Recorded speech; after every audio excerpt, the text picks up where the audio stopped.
Welcome to episode 6 of the Renaissance Human podcast. Today's episode will be about the wisdom and advice of Robert Kiyosaki. Now, a bit of information about Robert Kiyosaki. He made his money in real estate in the 80s and 90s by selling housing stock and by investing his money in assets in the stock market and particularly in the property market. He's now famous for his book that released in the 1990s, Rich Dad, Poor Dad, where he talks about the attitude and mindset difference between a person that is poor and a person that is rich. That is not just someone who has wealth, who has resources, but an individual has a poor mind. If you have a wealthy mind, if you have a growth mindset, you can grow your abilities through personal and professional development. Robert Kiyosaki was also a pilot during the Vietnam War. He's a controversial figure. Some of his methods for building wealth creation by getting into debt, by investing that debt in properties and then selling those properties for a profit so you don't have to pay taxes. This is in the United States, not the United Kingdom or other nations. Different countries and different states will have their own tax code, their own laws, what is acceptable, what is not acceptable. I'm just letting you know that for some people, Robert Kiyosaki is very controversial. But what he does, he gets debt, takes loans, and advances that money into properties. Those properties then turn over a profit when he sells them when the house stock price goes up. He sells those properties, turning over a profit. Okay. Now, when I talk about personal and professional development, I'm going to put them into two categories. First, personal development. Personal development is not necessarily professional development, but the personal development can lead into professional development.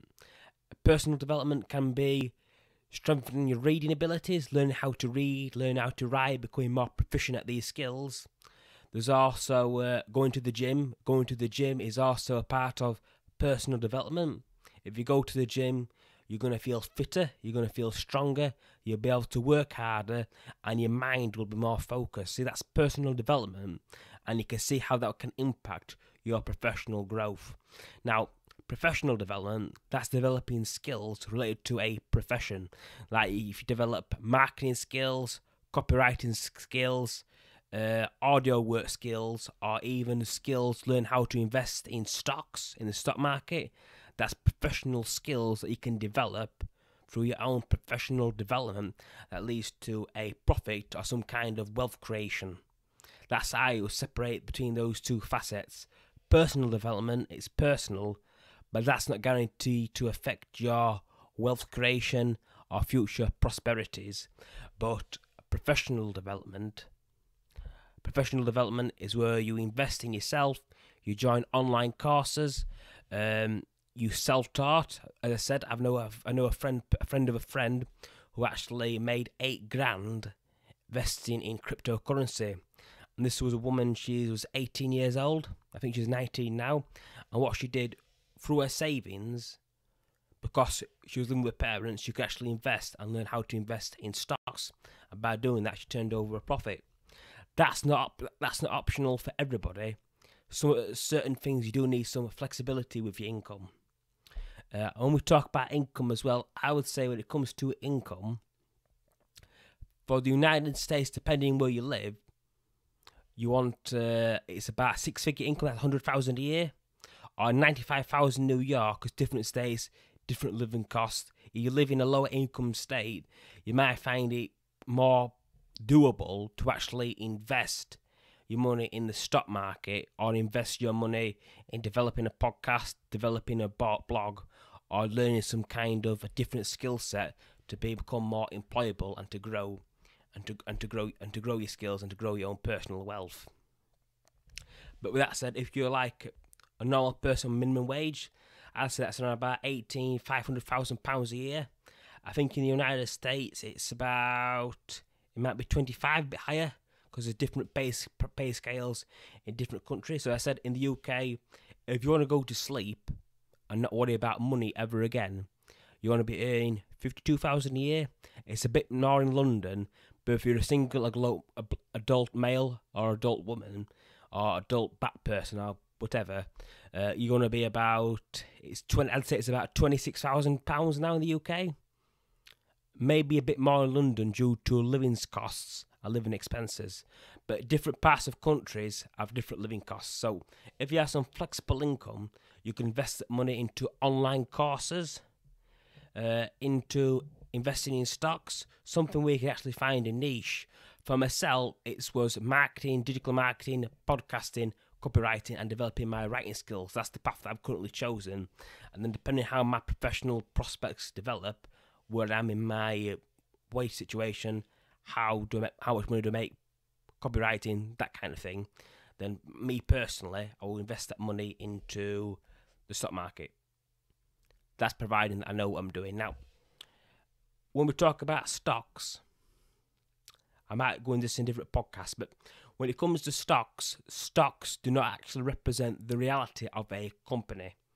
American stocks tend to be overpriced. UK stocks tend to be a lot lower. I believe that Lloyd's Banking Group was about 10p a stock. And something like that in America could be well over $100. So there's a massive difference there. It just has different cultures between the United States stock market and the UK stock market. Now, if you invest in stocks, you want to do your own research, because stock prices, again, do not actually represent reality. I also want to add, this is not financial advice. Just because I haven't got the thing to say this is financial advice, I just know this because I've worked as in customer service, stockbrokers. I know a bit about this. I know what I'm talking about. I've read about it, so I know what I'm saying. But I cannot tell you to invest in anything. I'm just saying now, this is not financial advice. So you can't be suing me because I said invest in the stock market. I'm not saying that. So I can say you're responsible for your own choices and own mistakes. Okay, cool. Okay. As for when you do want to invest, you want to investigate the companies. You want to do your own research. You can use Google Scholar. You could try to use LinkedIn so you get somebody to speak to you. So you can talk about the nature of the company. See, when I was at the Lloyd's Banking Group, the culture wasn't top notch. It wasn't about growing the company. It wasn't about delivering better services. The software for the company, for the customers, would actually handle the information when people want to actually buy stocks and services.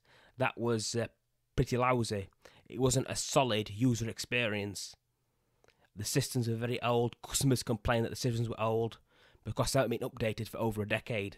That's because the culture at Lloyd's was not about improving the services, improving how the organisation works, thereby becoming more profitable.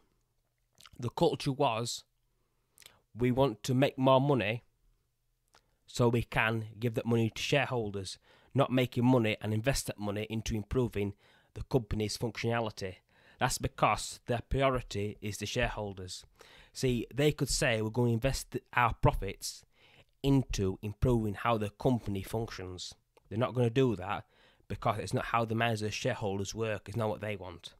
That's because a shareholder, say they put, for sake of argument, £100 into the company. They can have that £100 back with £15 on top of that. Or they can say, they can forgo that, and that money gets invested into improving how the company functions, thereby making more profits quickly. But that's not going to happen because that's not the culture. It's not how the organisation was created. You're going to have to look also, when was these organisations created? Who founded these organisations? And are they out of date or are they forward thinking? For example, Steve Jobs, when he founded Apple, he founded it during the technological revolutions that were happening in the 70s, 80s and 90s that enabled the creation of technologies like the iPhone.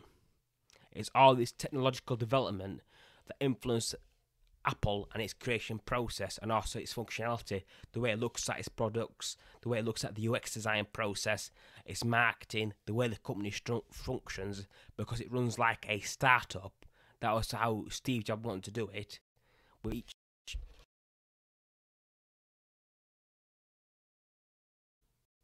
It functioned like a startup because that was how Steve Jobs wanted the organisation to run. That's how he wanted it to go, and that's what made Apple such a massive success. The way he wanted the culture to go. See, that culture, that organisation was created again in the 1990s and the 2000s when Jobs came back to Apple and reorganised how the company was run. So as you can see with something like that, when it was created, who created the organisation, that can really dictate how the company is going to run going forward, and also its motivations as well. So you really were looking to that. It is a company that turns over profits. Okay, it turns over profit, but is it a functioning business model?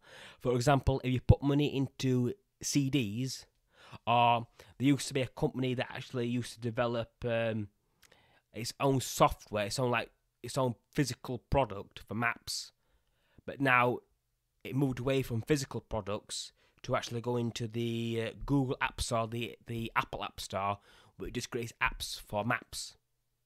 I can't remember the precise name, but if you Google it, you'll be able to find it. A company that used to make like physical maps, computer for computers and stuff, but now it's all software. So that's an organisation that's evolved with the times. It's same with like Netflix as well. Netflix used to just sell people, or I should say rent people, videos, films, but now they create online content primarily where they get most of their revenue from its revenue stream through new viewers, new buyers. So this is very simple when it comes to understanding companies, but hopefully you understand where I'm going with this, that you'll be able to take what I've said and apply that to yourself and to do your own research. Alternatively, invest in a stockbroker and researchers to do all this work for you. Though be careful, because in the United States they're not necessarily obligated to put your interest first, because they want the commission money as well. Okay, now Robert Kiyosaki, back to Robert Kiyosaki and his rich dad, poor dad mindset. What Robert says is this: inside every person there is a rich person and there is a poor person. And he makes the argument that people are convinced that they go to school, they work hard, they go to university, doing the same again, and then they end up in a lucrative career making like the six-figure salary. I'd say that's the imagination. We don't get that due to the taxes, obviously. In the UK, it's like if you earn £100,000 a year, half that goes into tax. So you actually bring home 52. It's similar in the United States as well. I know in the UK we have a 20% tax rate for low-income earners. I'm not too sure how that works for the United States, but I think that might be different. So, what Robert says, that you go to education. Once you've got this education, then you get a pension. It's owned by the state. And you're actually very limited. You're not limited with freedom, you're limited with security, and you're actually limited with your wealth creation, because you're paying taxes. It makes the argument that rich people don't pay taxes. What Robert says, rich people, they get into debt and invest that debt into assets. That assets turns out more money that pays back the debt, and they never pay taxes because they're always in debt. That's Robert's argument.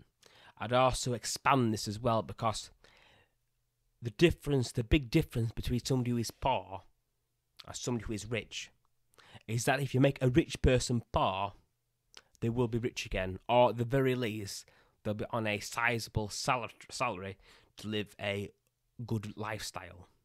Somebody who is poor, they have a poor mindset. They're not going to grow these skills to invest in wealth or to get a higher career opportunity because their mind is poor. They're not going to do internships. These unpaid internships. You have to do internships in order to actually get the skills in the career that you want. There's nothing shameful about doing unpaid work. Sometimes you have to do unpaid work, particularly when you're young, in order to get the career path that you desire. We all have to do this if you want to improve, especially in today's climate with more and more people getting college degrees, getting university degrees, that you need to stand out. And one way to do this is to do an internship, preferably where you actually interning under a master. This is the Robert Greene in his book Mastery. He makes the argument that you want to find a master that can teach you everything that they know, and then over time you surpass the master. He often likens this to towards the end of this relationship, the relationship between master and apprentice turns hostile because the master had just realised they've just created somebody who can now surpass them. I believe in Spain, where they have like Spanish bullfighters, they call this cutting the master, because in order for the apprentice to leave, they must cut the master. When I say this, I do not mean literally. Do not cut anybody, do not hurt anybody. This is a figure of speech. I know some people listen to this, knows what I mean, but in today's climate, people don't understand paraphrasing, people don't understand sarcasm, people don't understand that kind of communication. I just don't want to say this saying when you have to cut your master, don't go around cutting people. Okay? If there is a like button, send us a like, send us a thumbs up, let us know you understand that you do not cut people, because cutting people is bad. Okay? Thank you. Okay. So, as I said, that's the big difference. Somebody who's poor, they're going to continually think that they're going to lose everything. But what they don't realise, you can either lose quickly or you can lose slowly. If you're living week to week to week, you're not living year to year or month to month or even 5 years ahead, that you're on the precipice of losing everything anyway. You've got nothing to lose. If you're living in squalor, if you're struggling to eat every single day, you realise that it's the fear. It's the fear that you have of doing anything. It controls you.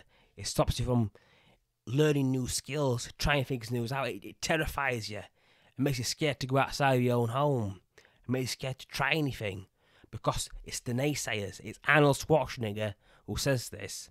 It's the naysayers, the bullshitters, the people that put you down every single day. It's these naysayers that are preventing you from succeeding, from believing in yourself.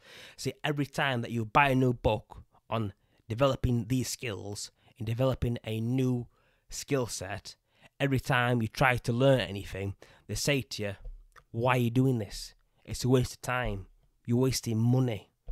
It's waste. It's that kind of poor attitude that pulls you down, that stops you from rushing forward in a orderly manner. It stops you from growing. It's the naysayers. It's this poor attitude that, like, it's like, the way I would describe it, it's like a disease. It's like something that you feel like, it's like shit's getting into your body, like poisoning you slowly. It's like eating a McDonald's.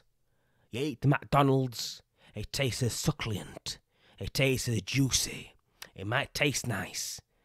And then when you eat it, like an hour later after you've eaten it, you look at your body, your belly's all swollen, your pectorals are swollen like you've got breasts, and you just feel like you're sick inside, like, you feel this sickness. That's what a poor mindset is. A poor mindset is the equivalent of eating a shitty McDonald's. You feel shit afterwards, and when you go to the toilet, it has bad results. That's what I would say a poor mindset is. It's a way to, I will be blunt now, it's a way of shitting on yourself, shitting on life, shitting on your future, and just, it's a death by 1,000 cuts. You're cutting yourself slowly every single day, because you're surrounded by people that are just crushing you slowly, and they're doing it to themselves on a purpose in like a passive aggressive environment. You just, like, every day you're dying inside. You feel sick, you just want to throw up. And it's that kind of environment that's preventing your growth, preventing you to develop the skills to improve, preventing you to grow as a man, as a woman, as a person, as an individual, as a human being. As I said, there's no shame in, like, picking a book on Marcus Aurelius' Meditations, learning about Stoicism, learning about the stock market, learning about history, learning about culture, even if it's not towards wealth or a high-paying job. Learning for learning's sake is a honourable pursuit. It's a pursuit that you're growing yourself as a human being. You're developing new memories. You're becoming a better person. You are becoming a Renaissance man. You are becoming a man of culture, or a woman of culture, or a person of culture, or whatever the heck you want to call yourself. You are growing. You are improving.